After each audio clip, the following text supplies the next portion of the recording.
بسم اللہ الرحمن الرحیم۔ اللہ تعالیٰ نے باپ کو حکم دیا کہ بیٹے کو ذبح کر دو۔ فلما بلغ معه السعي قال يا بني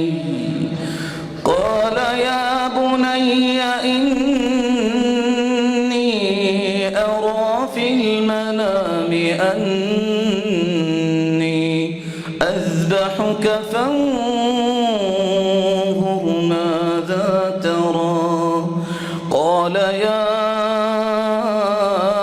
أبت افعل ما تؤمر ستجدني إن شاء الله من الصابرين فلما أسلما وتله للجبين وناديناه أن يا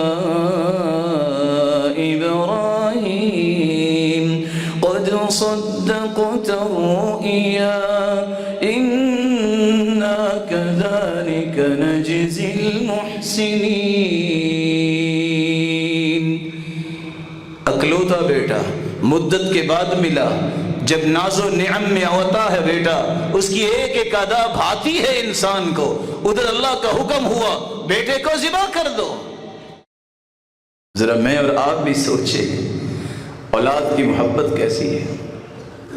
اللہ کے رسول ممبر پر تھے، حسن و حسین آ رہے ہیں، بھاگتے بھاگتے گر گئے، آپ ممبر سے نیچے اترے اور جا کے اٹھا کے کہتے ہیں انما اموالکم و اولادکم فتنہ۔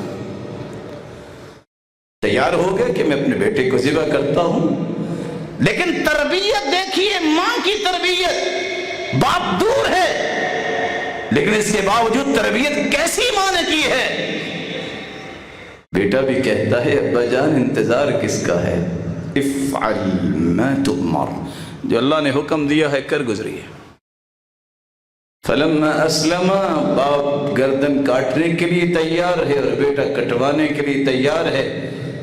پروانی کی اولاد ہے، جگر گوشہ ہے، میرے دل کا ٹکڑا ہے۔ ان اولادوں کے پیچھے آج نمازیں چھوٹتی ہیں، ان اولادوں کے کیریئر بنانے کے لیے حرام انسان کھاتا ہے، ان اولادوں کے پیچھے انسان دنیا اور آخرت کی نعمتوں کو ٹھکرا دیتا ہے، اور ان اولادوں کے پیچھے انسان بے دین ہو جاتا ہے۔ ادھر اولاد کی پرواہ نہیں ہے، اللہ کے حکم کی پرواہ ہے۔ چھری چلا رہے ہیں، چھری چل نہیں رہی۔ سبب اللہ قوت القطع من السکین، اللہ نے چھری سے طاقت کو سلب کر لیا، اس وقت تک چھری نے اثر نہیں کیا جب تک جبریل ایک جانور جنت سے لا کے اس چھری کے نیچے لٹا نہیں دیتے۔ رہتی دنیا تک قربانی کی سنت کو بھی اللہ نے جاری کر دی۔